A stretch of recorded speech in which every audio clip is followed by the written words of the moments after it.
Hello കൂട്ടുകാരെ, മലയാളി മോമിലേക്ക് നിങ്ങൾക്ക് വീണ്ടും സ്വാഗതം. നമ്മുടെ ക്ലീനിങ് ചാലഞ്ചിൻ്റെ 3ാമത്തെ ദിവസത്തെ വീഡിയോ ആയിട്ടാണ് വന്നിരിക്കുന്നത്. ഞാൻ നിങ്ങളോട് പിക്ചേഴ്സ് അയച്ചു തരാൻ പറഞ്ഞിട്ടുണ്ടായിരുന്നു ചെയ്ത് കഴിഞ്ഞവർ. അപ്പോൾ അതേ പിക്ചേഴ്സ് അയച്ചു തന്നത് നമ്മുടെ വീഡിയോയിൽ ഉൾപ്പെടുത്തിയിട്ടുണ്ട്. അപ്പോൾ നിങ്ങളും ഇതുപോലെ തന്നെ ഓരോ ടാസ്കും ചെയ്ത് കഴിഞ്ഞാൽ ഇതുപോലെ പിക്ചേഴ്സ് പേര് സഹിതം അയച്ചു തരാനായിട്ട് മലയാളി മോം crafts@gmail.com എന്ന് പറഞ്ഞ മെയിൽ ഐ ഡിയിലോട്ട് 3 പിക്ചേഴ്സ് മാക്സിമം നിങ്ങളുടെ പേര് സഹിതം അയച്ചു തരാവുന്നതാണ്. അപ്പോൾ നമ്മൾ ഇതുപോലെ വീഡിയോയിൽ ഉൾപ്പെടുത്തും. ഓണത്തിന് മുൻപ് നമ്മൾ ഏത് റൂം ക്ലീൻ ചെയ്തിട്ടില്ലെങ്കിലും കിച്ചൺ എന്തായാലും ഒന്ന് വൃത്തിയാക്കി വെക്കാനാട്ടോ. കാരണം എന്താ വെച്ചാൽ അവിടെ നിന്ന് പാചകം ചെയ്യുമ്പോൾ നല്ല ക്ലീൻ ആയിട്ട് ഇരുന്നാലാണ് അവിടെ നിന്ന് ചെയ്യാനൊരു വൈബ് ഉണ്ടാവുള്ളൂ. അപ്പോൾ ഈ ഒരു പോർഷനാണ് ഇന്ന് കിച്ചൻ്റെ ഞാൻ ക്ലീൻ ചെയ്യണത്. ഞാൻ 2 ഭാഗമായിട്ടാണ് കിച്ചൺ ക്ലീനിങ് ചെയ്യണത്. ക്ലീനിങ്ങിന് വേണ്ടിയിട്ടുള്ള എല്ലാ ഐറ്റംസും ഞാനിവിടെ സെറ്റാക്കി വെച്ചിട്ടുണ്ട്. സ്ക്രബ്ബേഴ്സും അതുപോലെ തന്നെ സൊല്യൂഷൻസ് സ്പ്രേ ചെയ്ത് ക്ലീൻ ചെയ്യാനുള്ളതും അതെല്ലാം ഇവിടെ വെച്ചിട്ടുണ്ട്. അപ്പോൾ 2 ദിവസമായിട്ട് ചെയ്യുമ്പോൾ നമുക്ക് കുറച്ചും കൂടി സമാധാനമായിട്ട് ചെയ്യാൻ പറ്റും. എല്ലാം കൂടി ഒന്നിച്ച് ചെയ്യണം, ആ ഒരു പ്രശ്നമില്ല.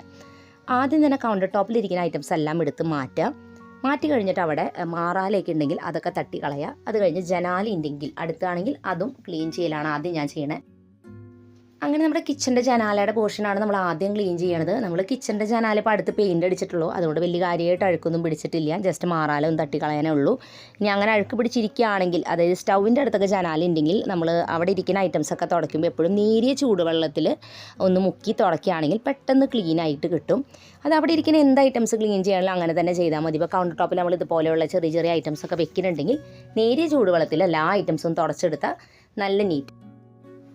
കിച്ചൻ്റെ കൗണ്ടർ ടോപ്പിലൊരു സ്റ്റാൻഡ് വെച്ചിട്ട് അതുമ്പോൾ നമ്മൾ ചെറിയൊരു പ്ലാന്റും പിന്നെ ഉപ്പും അതുപോലെ അങ്ങനത്തെ ഐറ്റംസ് ഓയിൽ ഇതൊക്കെ സൈഡിൽ വെച്ചിട്ടുണ്ട്. അതെല്ലാതും ഇതുപോലെ തന്നെ നേരിയ ചൂടുവെള്ളത്തിൽ ഫുള്ളായിട്ടും തുടച്ചെടുക്കുകയാണ്. അപ്പോൾ അത് തുടയ്ക്കാൻ വേണ്ടിയിട്ട് ഞാൻ റീയൂസബിൾ ടിഷ്യൂ എന്ന് പറഞ്ഞിട്ട് നമുക്ക് വാങ്ങാൻ കിട്ടും. അത് വെച്ചാൽ തുടയ്ക്കണേ. അതെന്തൊരു ഗുണം എന്ന് വെച്ചാൽ നമുക്കത് പിന്നെയും വാഷ് ചെയ്ത് യൂസ് ചെയ്യാൻ മാത്രമല്ല, ഇനി നമുക്ക് കൂടുതൽ അഴുക്കായാൽ നമുക്കത് കത്തിച്ച് കളയാനും പറ്റും. അല്ലെങ്കിൽ നമ്മളൊരു തുണി നമ്മുടെ കിച്ചൺ ക്ലോത്തൊക്കെ എടുക്കുകയാണെങ്കിൽ ചില അഴുക്കൊക്കെ കിച്ചണൊക്കെ ക്ലീൻ ചെയ്യുമ്പോൾ ആയിക്കഴിഞ്ഞാൽ പെട്ടെന്ന് അത് പിന്നെ കളയാൻ ഭയങ്കര ബുദ്ധിമുട്ടായിരിക്കും. അപ്പോൾ അതിൽ നല്ലത് ഇങ്ങനെയുള്ള ഈ ടിഷ്യൂ മേടിച്ച് വെച്ചാൽ അതൊരു പീസ് എടുത്ത് നമുക്ക് കുറേ യൂസ് ചെയ്യാം. പക്ഷെ അത് പല ക്വാളിറ്റിയിൽ വരുന്നുണ്ട് കേട്ടോ. അതുകൊണ്ട് നോക്കി വാങ്ങിയില്ലെങ്കിൽ ചിലപ്പോൾ വില കുറഞ്ഞത് വാങ്ങിയാൽ നല്ലതാവില്ല.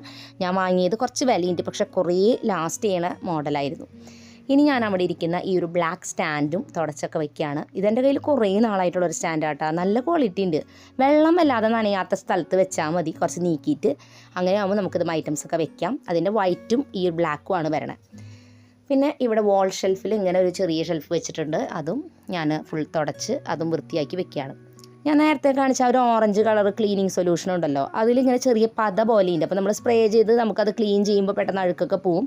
അത് കഴിഞ്ഞാൽ നനഞ്ഞ തുണി ഒന്നും കൂടി പ്ലെയിൻ വെള്ളം ഇതിൽ നനച്ചിട്ട് ഒന്നും കൂടി നന്നായി തുടയ്ക്കുക. അല്ലെങ്കിൽ ആ പതയുടെ അംശം അവിടെ നിൽക്കും. അപ്പോൾ അതുകൊണ്ട് വീണ്ടും തുടയ്ക്കുക. അത് വലിയ കുഴപ്പമുള്ള ക്ലീനർ അല്ല കേട്ടോ. അപ്പോൾ ഇതിൽ നമ്മൾ കാണിച്ചിരിക്കുന്ന പ്രൊഡക്ട്സ്, അതായത് കിച്ചണിൽ മേക്ക് ഓവറിന് ഉപയോഗിച്ച എല്ലാ പ്രൊഡക്ട്സിൻ്റെയും ഓൺലൈനാണ് മേടിച്ചതെന്നുണ്ടെങ്കിൽ പ്രൊഡക്റ്റ് ലിങ്ക്സ് ഡിസ്ക്രിപ്ഷനിൽ ഉണ്ടാവും. ഇനി ഏതെങ്കിലും ഞാൻ ആഡ് ചെയ്തിട്ടില്ലെങ്കിൽ നിങ്ങൾ പറഞ്ഞാൽ മതി. അപ്പോൾ ഞാനതിൽ ആഡ് ചെയ്തിടാം. അപ്പോൾ നിങ്ങൾക്കത് കാണാൻ പറ്റും. അപ്പോൾ നമ്മുടെ ഇനി അവിടെ ഇരിക്കുന്ന ബോട്ടിൽസ് അല്ലാതും തന്നെ നേരിയ ചൂടുവെള്ളത്തിൽ വെറുതെ തുടയ്ക്കുക. ഇതിൽ നമ്മൾ വേറെ ഒരു സൊല്യൂഷനൊന്നും ഉപയോഗിക്കണം കേട്ടോ. നേരിയ ചൂടുവെള്ളം കൊണ്ട് തന്നെ കുറേ ക്ലീനിങ് നടക്കും. അത്ര അഴുക്കൊക്കെ ഉണ്ടെങ്കിലാണ് ഈ ഒരു ക്ലീനിങ് സൊല്യൂഷൻ ആയാലും പാത്രം കഴുകാൻ ലിക്വിഡൊക്കെ എടുക്കേണ്ടേ വരുള്ളൂ. ഇനി നമ്മളിത് എപ്പോഴും ക്ലീൻ ചെയ്ത് ഒരുവിധം മെയിൻറ്റെയിൻ ചെയ്യുകയാണെങ്കിൽ അത്ര വഴുക്കുണ്ടാവില്ല. നമ്മൾ പക്ഷേ വല്ലപ്പോഴും ചെയ്യണമെങ്കിൽ കുറച്ച് സമയമെടുക്കും. ഇനി ഞാൻ അവിടെ തന്നെ കുറച്ച് ബോട്ടിലുകൾ വേറെ നമ്മുടെ പൊടികളെല്ലാം അങ്ങനെ വെച്ചിട്ടുണ്ട്. ഒരു സ്റ്റാൻഡ് നിങ്ങൾ കണ്ടിട്ടുണ്ടല്ലോ, ആ സ്റ്റാൻഡ് അങ്ങനെ ഇതുപോലെ തുടച്ചു. അത് കഴിഞ്ഞിട്ട് ആ ബോട്ടിൽസ് എല്ലാതും തന്നെ ഇതുപോലെ തുടച്ചു. അപ്പോൾ ഈ ഒരു ഉപയോഗിക്കുന്ന ടിഷ്യൂ ഉണ്ടല്ലോ, അത് 2-3 ഞാൻ വെച്ചിട്ടുണ്ട് കേട്ടോ. അത് അനുസരിച്ച് അത് മാറ്റിയാണ് യൂസ് ചെയ്യണത്. എല്ലായിടത്തേക്കും ഒരെണ്ണം കൊണ്ട് മുഴുവൻ ക്ലീൻ ചെയ്യരുത്, അപ്പോൾ വൃത്തിയാവില്ല. നമ്മൾ അത് മാറ്റി വേറെയും എടുക്കണം. അപ്പോൾ അങ്ങനെ ഞാൻ ബോട്ടിൽസ് അല്ലാതും ആദ്യം നനഞ്ഞ തുണി വെച്ച് ഫുള്ളായിട്ട് നന്നായി തുടച്ച് വൃത്തിയാക്കി. അത് കഴിഞ്ഞ് ഒന്നും കൂടി അതൊക്കെ ഡ്രൈ ആക്കി വെച്ചു. കാരണം ആ ഗ്ലാസ് ബോട്ടിലിൻ്റെ ചെറിയ ബ്ലാക്ക് ലിഡ് ഉണ്ടല്ലോ, അതും അങ്ങനെ കുറേ വെള്ളം ഇരുന്നാൽ ചിലപ്പോൾ അത് കുറയുമ്പോൾ തുരുമ്പ് വരും. അപ്പോൾ അതുകൊണ്ട് അത് ഫുള്ളും ഡ്രൈ ആക്കി ഞാൻ അത് ഉണക്കി ഒക്കെ തിരിച്ച് അതേപോലെ തന്നെ വെച്ചു. അപ്പോൾ വലിയ ബോട്ടിൽസൊക്കെ ആദ്യം ഞാൻ ഗ്ലാസ്സാണ് ഉപയോഗിച്ചിരുന്നത്. പക്ഷേ ഇത് ഇടയ്ക്കിടയ്ക്ക് എടുക്കുന്ന ബോട്ടിൽസ് ആയതുകൊണ്ട് തന്നെ അതൊരു വട്ടം കയ്യിൽ നിന്ന് വീണ് പൊട്ടി. അപ്പോൾ അതുകൊണ്ട് ഒരു പേടിയായി. അപ്പോൾ ഞാൻ വലിയ ബോട്ടിൽസ് നല്ല വെയിറ്റ് ഉള്ളതുകൊണ്ട് അതെല്ലാം പ്ലാസ്റ്റിക്കിലേക്ക് ആക്കി. ബാക്കി ചെറിയതെല്ലാം തന്നെ ഇങ്ങനെയാണ് വെച്ചിരിക്കുന്നത്. പിന്നെ വല്ലപ്പോഴും എടുക്കുന്ന കടല, പയർ അങ്ങനത്തെ ഐറ്റംസൊക്കെ ഉണ്ടല്ലോ, അതൊക്കെ ഇപ്പോഴും നമ്മുടെ പഴയ ഗ്ലാസ് ബോട്ടിൽസ് തന്നെയാണ് ഇരിക്കണേ. അത് ഞാൻ വല്ലപ്പോഴും എടുക്കണമുള്ളൂ. ഇത് എപ്പോഴും എടുക്കുമ്പോഴേ ഈ ഗ്ലാസ് പെട്ടെന്ന് ശ്രദ്ധ തെറ്റി തിരക്ക് കൂടിയാൽ പൊട്ടും. അതുകൊണ്ടാണത് പ്ലാസ്റ്റിക്കിൽ വെച്ചത്. ഇനി തൊട്ടപ്പുറത്ത് തന്നെ നമ്മുടെ സ്പൂണും അങ്ങനത്തെ ഐറ്റംസൊക്കെ ഹാങ് ചെയ്യണ ഒരു സ്പേസാണ്. അവിടെയുള്ള ആ വോൾ ടൈലും അതെല്ലാതും ആ ഇത് വെച്ചിട്ട് തന്നെ നമ്മൾ തുടച്ച് ഫുള്ളായിട്ട് എടുക്കുകയാണ്. അപ്പം നമുക്കിവിടെ ഷെൽഫുകൾ താഴെ സ്റ്റൗവിൻ്റെ താഴെ ഉണ്ടെങ്കിലും വെറുതെ സാധാരണ ഒരു ഷെൽഫുകളാണ്, നമുക്ക് പാത്രങ്ങൾ വയ്ക്കാം, അത്രയേ ഉള്ളൂ. അല്ലാതെ പുതിയ മോഡൽ പോലത്തെ നമുക്ക് സ്പൂണും ഇതൊക്കെ വെക്കുന്ന മോഡൽ ഷെൽഫുകളൊന്നുമല്ല. അപ്പോൾ അതുകൊണ്ടാണ് ഇതെല്ലാം ഇങ്ങനെ ഡിസ്പ്ലേ ചെയ്ത് വെക്കേണ്ടി വരുന്നത്. അങ്ങനെ ഉണ്ടായിരുന്നെങ്കിൽ ഉറപ്പായിട്ട് ഞാൻ എല്ലാ സാധനങ്ങളും അലമാരകളുടെ ഉള്ളിൽ വെക്കുള്ളായിരുന്നു. പക്ഷെ അങ്ങനെയുള്ളൊരു സ്പേസ് നമുക്ക് പഴയ മോഡൽ വീടുകളിൽ ഇല്ലാത്തതുകൊണ്ടാണ് ഇങ്ങനെയൊക്കെ വെക്കേണ്ടി വരണം. അപ്പോൾ ഈ ഒരു കുഞ്ഞു പോർഷനിലാണ് ഞാൻ നമ്മൾ ഫുഡൊക്കെ കുക്ക് ചെയ്യുമ്പോൾ എന്തോരം അളവിന് ഐറ്റംസ് എടുക്കണമെന്ന് ഞാൻ ഫുള്ള് ലിസ്റ്റ് എഴുതി വെച്ചിട്ടുണ്ട്, ബ്രേക്ക്ഫാസ്റ്റ് ഐറ്റംസിൻ്റെ ഒക്കെ. അപ്പോൾ അത് അവിടെ വെച്ചിരിക്കുകയാണ് കേട്ടോ. അത് ആ ഓവൻ്റെ സൈഡിൽ ഇങ്ങനെ സ്റ്റിക്ക് ചെയ്ത് വെച്ചിരിക്കാം. പിന്നെ ഞാൻ റീയൂസബിൾ ടിഷ്യൂ ഞാൻ പറഞ്ഞില്ല, അത് ടിഷ്യൂ ഹോൾഡറിൽ വെച്ചിട്ടുണ്ട്. പിന്നെ സോൾട്ടും പെപ്പറിൻ്റെ ഷേക്കർ, അത് അങ്ങനത്തെ ക്ലിപ്പ്, അങ്ങനത്തെ ഐറ്റംസൊക്കെയാണ് ഈ സൈഡിൽ വെച്ചിരിക്കുന്നത്. അപ്പോൾ അവിടെയും നമ്മൾ തുടച്ചൊക്കെ സെറ്റാക്കി വെച്ചു. നമ്മൾ ഉണ്ടാക്കുന്ന ഐറ്റംസിൻ്റെ ഒക്കെ അളവുകൾ ഇങ്ങനെ എഴുതി വയ്ക്കുകയാണെങ്കിൽ നമുക്ക് നല്ല ഈസിയാണ്. ഗസ്റ്റൊക്കെ വരുമ്പോൾ നമ്മൾ ഡബിൾ ചെയ്താൽ മതി. നമുക്ക് നല്ല ഓർമ്മശക്തി ഉണ്ടെങ്കിൽ അതങ്ങനെ ഓർത്ത് വെച്ചാൽ മതി. എക്സ്പേർട്ടുകളൊക്കെ അങ്ങനെയാവും.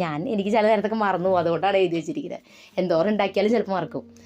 ഇനി ഞാൻ നമ്മുടെ വോൾ ടൈലും അതുപോലെ തന്നെ കൗണ്ടർ ടോപ്പും ഒക്കെ ക്ലീൻ ചെയ്യുകയാണ്. അതിന് ഞാൻ പാത്രങ്ങൾ ലിക്വിഡ് കുറച്ച് വെള്ളത്തിൽ മിക്സ് ചെയ്ത് ആ ഒരു സ്ക്രബ്ബർ ഉപയോഗിച്ച്, സോഫ്റ്റായിട്ട് സ്ക്രബ്ബർ ഉപയോഗിച്ച് സ്ക്രബ് ചെയ്ത് ഫുള്ളായിട്ടും ഇടാണ്. അപ്പം നമ്മൾ വോൾ ടൈല് നമ്മൾ ചുമരുമ്മ ഒട്ടിച്ചിട്ടില്ലേ, അതുമ്മ നമ്മൾ വാൾ പേപ്പർ ഒട്ടിച്ചിരിക്കുകയാണ്. ആ വാൾ പേപ്പറാണ് ഞാൻ ക്ലീൻ ചെയ്തത് കേട്ടോ. അപ്പോൾ ഞാനിങ്ങനെ ഒട്ടിച്ച വാൾ പേപ്പറും കുഴപ്പമില്ല, നല്ലതാണ്, നമുക്കിത് വാഷ് ചെയ്യാം, വാട്ടർ പ്രൂഫാണ്, കുഴപ്പമൊന്നുമില്ല. പിന്നെ എന്താ വെച്ചാൽ വെള്ള ആയതുകൊണ്ട് നമ്മൾ ഇടയ്ക്ക് അതിൽ ഓയിലൊക്കെ ആയാലും ഒന്ന് തുടച്ച് വൃത്തിയാക്കണം. അപ്പോൾ കാണുമ്പോൾ തന്നെ തുടച്ച് വൃത്തിയാക്കണം, അല്ലെങ്കിൽ അതുമ്പോൾ കറ പിടിക്കും. അപ്പോൾ അത്ര മാത്രമേ ഉള്ളൂ. പക്ഷേ അത് വലിയ കുഴപ്പമൊന്നുമില്ല, മെയിൻറ്റെയിൻ ചെയ്യാൻ ഈസിയാണ്. അപ്പോൾ ഈ സ്ക്രബ്ബർ വെച്ച് ഫുൾ കൗണ്ടർ ടോപ്പും അരച്ചെല്ലാം വൃത്തിയാക്കിയിട്ട് നമ്മൾ സ്റ്റൗവും അരച്ച് വൃത്തിയാക്കി, അത് കഴിഞ്ഞിട്ട് നനഞ്ഞ തുണി വെച്ച് വെള്ളം മുക്കി നമ്മളെല്ലാം അതും തുടയ്ക്കുക. അത് 2-3 തവണ കഴുകി ആ തുണി വെച്ച് തന്നെ തുടച്ചെടുക്കുക എല്ലാതും കേട്ടോ. അങ്ങനെയാണ് ചെയ്തിട്ടുണ്ടായിരുന്നത്. അപ്പോൾ അത് ഫുള്ള് നമ്മൾ തുടച്ചെടുത്തു. ഇനി വല്ലാതെ അഴുക്കുണ്ടെങ്കിലാണ് നമുക്ക് കിച്ചൺ ക്ലീനിങ്ങിന് വേണ്ടിയിട്ടുള്ള സൊല്യൂഷൻസ് വേറെ കിട്ടും. അല്ലാതെ അഴുക്കൊക്കെ ആയിട്ടുണ്ടെങ്കിൽ അങ്ങനത്തെ ഒക്കെ ഉപയോഗിക്കേണ്ടി വരാം. നമ്മളെപ്പോഴും വൃത്തിയാക്കണമെങ്കിൽ അതിൻ്റെ ഒന്നും ആവശ്യമില്ല. ഈ പാത്രങ്ങളിൽ ലിക്വിഡ് ഉണ്ടെങ്കിൽ കുറേയൊക്കെ നമ്മുടെ വൃത്തിയാക്കാൻ പറ്റും. അപ്പോൾ ചിലർ ഈ ഒരു സ്റ്റൗവിനെ കുറിച്ച് ചോദിച്ചിരുന്നു കിച്ചൺ മേക്ക് ഓവറിൻ്റെ സമയത്ത്. ഈ ഒരു സ്റ്റൗവിൻ്റെ ബ്രാൻഡ് നെയിം പ്യുവർ ഫ്ലെയിംസ് എന്ന് പറഞ്ഞിട്ടുള്ളതാണ്. ഞാൻ ആദ്യമായിട്ടാണ് ഈ ബ്രാൻഡ് സ്റ്റൗ വാങ്ങുന്നത്. മുൻപ് ഞാൻ പ്രസ്റ്റീജിൻ്റെയാണ് യൂസ് ചെയ്തിരുന്നത്. അപ്പോൾ ഇത് നമ്മൾ 3 വർഷമായിട്ട് യൂസ് ചെയ്യുന്നു. 6000 രൂപയായിരുന്നു ഇതിൻ്റെ വില വന്നിട്ടുണ്ടായിരുന്നത്. ഈ ഒരു സ്റ്റൗവിൻ്റെ ഇതുവരെ വേറെ ഇഷ്യൂസ് ഒന്നും ഉണ്ടായിട്ടില്ല. ആകെ ഒരു കാര്യമുള്ളത് അതിൻ്റെ പാത്രം വെക്കുന്ന ആ ബ്ലാക്ക് കളർ സ്റ്റാൻഡ് ഉണ്ടല്ലോ, അത് ഒരെണ്ണത്തിൻ്റെ, അത് സ്ഥിരമായിട്ട് ഉപയോഗിക്കുന്ന ആ വലുതിൻ്റെ കുറച്ചിങ്ങനെ കുറേ കഴിഞ്ഞപ്പോൾ കാസ്റ്റ് അയൺ ആണല്ലോ അതിൻ്റെ മെറ്റീരിയൽ, അതുകൊണ്ട് അതിങ്ങനെ തുരുമ്പെടുത്ത് അതിൻ്റെ ഒരു ഇത് ഒടിഞ്ഞു പോയി. അപ്പോൾ അങ്ങനെ വന്നപ്പോൾ ഒരെണ്ണം പുതിയത് നമ്മൾ മാറ്റി വാങ്ങി. അതെന്തോ 250 രൂപ എന്തോ ആയിരുന്നു അതിൻ്റെ ഒരെണ്ണത്തിൻ്റെ പ്രൈസ് വന്നത്, എൻ്റെ ഓർമ്മ. അപ്പോൾ അത് മാത്രമാണ് അതിന് മാറ്റിയത്. ബാക്കിയൊന്നും ഇതുവരെ മാറ്റേണ്ടിയൊന്നും വന്നിട്ടില്ല. അപ്പോൾ എങ്ങനെയുണ്ടെന്ന് ഇനി കുറച്ചും കൂടിയൊക്കെ ഇത്രയും നാൾ ഉപയോഗിച്ചിട്ടുണ്ടെങ്കിൽ കുഴപ്പമില്ല. കഴിഞ്ഞ പ്രാവശ്യത്തെ സ്റ്റൗവ് ഇതുപോലെ അല്ലായിരുന്നു. 3 വർഷത്തിനുള്ളിൽ തന്നെ പലതവണ കംപ്ലയിൻറ്റുകൾ വന്ന് കുറേ കാര്യങ്ങളൊക്കെ മാറ്റേണ്ടി വന്നിട്ടുണ്ടായിരുന്നു. അപ്പോൾ അതുകൊണ്ട് ഇതും എത്രത്തോളം ലാസ്റ്റ് ചെയ്യും നമുക്ക് വലിയ ഐഡിയ ഇല്ല. സ്റ്റൗവൊക്കെ വാങ്ങുമ്പോൾ ഒരുപാട് എക്സ്പെൻസീവ് അല്ലാത്തതെന്നാൽ വല്ലാതെ കുറഞ്ഞ അല്ലാത്ത ഒരെണ്ണം വാങ്ങണം നല്ലത്. കാരണം ഇപ്പോഴത്തെ ഐറ്റംസ് നമ്മൾ കുറേ വില കൊടുത്ത് വാങ്ങിയാലും പല ഐറ്റംസും ചില സമയത്ത് ക്വാളിറ്റി നമ്മൾ വിചാരിക്കുന്ന അത്രയ്ക്കും കിട്ടണില്ല. അപ്പോൾ അങ്ങനെ നോക്കിയപ്പോൾ പിന്നെ ഞാൻ ഈ ഒരു ബ്രാൻഡ് എനിക്കധികം പരിചയമില്ലെങ്കിലും ഇത് കണ്ടപ്പോൾ നന്നായിട്ട് തോന്നി. അവരും നല്ലതാണെന്ന് പറഞ്ഞപ്പോൾ പിന്നെ നമ്മൾ അങ്ങനെയാണത് സെലക്ട് ചെയ്തത്. പക്ഷേ വേറെ വലിയ കുഴപ്പമൊന്നുമില്ല. അങ്ങനെ നമ്മൾ കൗണ്ടർ ടോപ്പിലുള്ള ആ ഒരു ഷെൽഫുകളുടെ പുറം ഭാഗമൊക്കെ സ്പ്രേ ചെയ്ത് വൈപ്പ് ചെയ്യുകയാണ്. അപ്പോൾ ഇതിപ്പോൾ വല്ലാതെ അഴുക്കുണ്ടെന്നുണ്ടെങ്കിൽ പാത്രങ്ങൾ ലിക്വിഡും സ്പോഞ്ച് ഉപയോഗിച്ച് ഒന്ന് സ്ക്രബ് ചെയ്ത് ക്ലീൻ ചെയ്യുക. അത് മിക്കവാറും സ്റ്റൗവിൻ്റെ താഴെയും സിങ്കിൻ്റെ താഴെയുള്ള ക്യാബിനറ്റും ആവും അങ്ങനെ എന്തെങ്കിലും ഉണ്ടാവുക. അല്ലാത്തടത്ത് അധികം ഒന്നും അഴുക്കില്ല. ജസ്റ്റ് സ്പ്രേ ചെയ്തൊന്ന് വൈപ്പ് ചെയ്താൽ മാത്രം മതി. ഇനി ഇതുമേ ആയാലും എണ്ണയുടെ അംശങ്ങളൊക്കെ ഉണ്ടെന്നുണ്ടെങ്കിൽ നേരിയ ചൂടുവെള്ളം വെച്ച് തുടച്ചാൽ പെട്ടെന്ന് ക്ലീനായി കിട്ടും. ഷെൽഫുകളുടെ ഉള്ളിൽ ജസ്റ്റ് ഞാൻ ഒന്ന് റീഅറേഞ്ച് ചെയ്ത് ഒന്ന് വൈപ്പ് ചെയ്ത് വെക്കുകയാണ്, അത്രയേ ചെയ്യണുള്ളൂ. കാരണം വേറെ ഒന്നും അവിടെ ചെയ്യാനായിട്ട് ഒതുക്കാനായിട്ടൊന്നുമില്ല. നമ്മളെല്ലാം ഒതുക്കി ഇപ്പോൾ ഞാൻ ആദ്യത്തെക്കാട്ടും പാത്രങ്ങളൊക്കെ ആവശ്യത്തിനുള്ളത് നോക്കി എല്ലാം വെച്ചിട്ടുണ്ട്. അപ്പോൾ അത് നമ്മളൊരു തവണ മുഴുവനായിട്ട് ചെയ്തിട്ട് പിന്നെ നമ്മളത് ശ്രദ്ധിക്കുകയാണെങ്കിൽ നല്ല ഈസിയാണ്. അത് പിന്നെയും ഒതുക്കി കഴിഞ്ഞിട്ട് പിന്നെയും ശ്രദ്ധിക്കാതെ വലിച്ചു വാരി ഇടുമ്പോഴാണ് പിന്നെയും പണി കൂടണത്. അപ്പോൾ നമ്മളെപ്പോഴും മെയിൻറ്റെയിൻ ചെയ്യാൻ നോക്കുക പരമാവധി. അപ്പോൾ നമുക്ക് പണി കുറയും. മടിയുള്ളവരാണോ നിങ്ങൾ? അങ്ങനെയാണെങ്കിൽ നിങ്ങൾ ആഴ്ചയിൽ ഒരിക്കലെങ്കിലും നിങ്ങളുടെ കിച്ചണിലെ ഐറ്റംസൊക്കെ റീഅറേഞ്ച് ചെയ്യുക. അങ്ങനത്തെ കാര്യങ്ങളൊക്കെ ചെയ്ത് വെക്കുകയാണെങ്കിൽ എളുപ്പമുണ്ടായിരിക്കും. അല്ലെങ്കിൽ നിങ്ങളിത് കൂട്ടി അവസാനത്തേക്ക് വെക്കുമ്പോൾ അത് വലിയൊരു പണിയാവും, പിന്നെ നമുക്ക് ചെയ്യാനേ തോന്നില്ല. അപ്പോൾ അതുകൊണ്ട് എനിക്ക് പൊതുവേ മടിയായതുകൊണ്ട് ഞാൻ എടുക്കണതൊക്കെ എടുത്തോടത്തേക്ക് കൃത്യമായിട്ട് വെക്കും. പറ്റാവുന്ന അപ്പോൾ തന്നെ അറേഞ്ച് ചെയ്ത് വെക്കും. അപ്പോൾ നമുക്ക് അത്ര ബുദ്ധിമുട്ടില്ല, പ്രത്യേകിച്ച് കിച്ചണിൽ. കാരണം നമ്മൾ അവിടെ കുക്കിംഗ് ചെയ്യുമ്പോൾ ഏറ്റവും കംഫർട്ടബിൾ ആയിട്ടും റിലാക്സ്ഡ് ആയിട്ട് ചെയ്യേണ്ടതാണ്. അവിടെ നമ്മൾ അങ്ങനെ ഓർഗനൈസ്ഡ് അല്ലാണ്ട് വെക്കുമ്പോൾ നമുക്ക് ആ പണി ചെയ്യുമ്പോൾ തന്നെ സ്ട്രെസ്സാണ്. അത് നമ്മളെ എഫക്റ്റ് ചെയ്യും. പിന്നെ നമ്മുടെ അടുത്തേക്ക് വരുന്ന എല്ലാവർക്കും പിന്നെ വഴക്ക് കേൾക്കാൻ തുടങ്ങും. അപ്പോൾ അതുകൊണ്ട് എനിക്ക് എപ്പോഴും ഞാൻ നിൽക്കുന്ന സ്പേസ് ഒരുവിധം മെയിൻറ്റെയിൻഡ് ആയിട്ട് ഇരിക്കുന്നത് എനിക്കിഷ്ടം കേട്ടോ. അപ്പോൾ അങ്ങനെ ഷെൽഫുകളുടെ ഉള്ളിലെ പാത്രങ്ങളൊക്കെ ഞാൻ ജസ്റ്റ് അങ്ങോട്ടും ഇങ്ങോട്ടൊക്കെ നീക്കിയിട്ട് അവിടേക്കും തുടച്ച പാത്രങ്ങൾ അവിടെ തന്നെ വെച്ച് മുഴുവനും പുറത്തേക്ക് എടുത്തിട്ടൊന്നും ചെയ്യണില്ല. കാരണം അത് മുഴുവനൊക്കെ മുൻപ് ചെയ്തിട്ടുണ്ട്, കുറച്ച് മുൻപ് എല്ലാം പുറത്തെടുത്തൊക്കെ ഒതുക്കി വെച്ചത്. അപ്പോൾ ഇനിയിപ്പോൾ മുഴുവൻ പുറത്തേക്ക് എടുക്കേണ്ട കാര്യമില്ല. കാരണം ഞാൻ സ്ഥിരം എടുക്കുന്ന പാത്രങ്ങളൊക്കെ ഫ്രണ്ട് പോർഷനിൽ വെച്ചിരിക്കണേ, പിന്നെ തീരെ എടുക്കാത്ത ബാക്കിൽ വെച്ചിരിക്കണേ.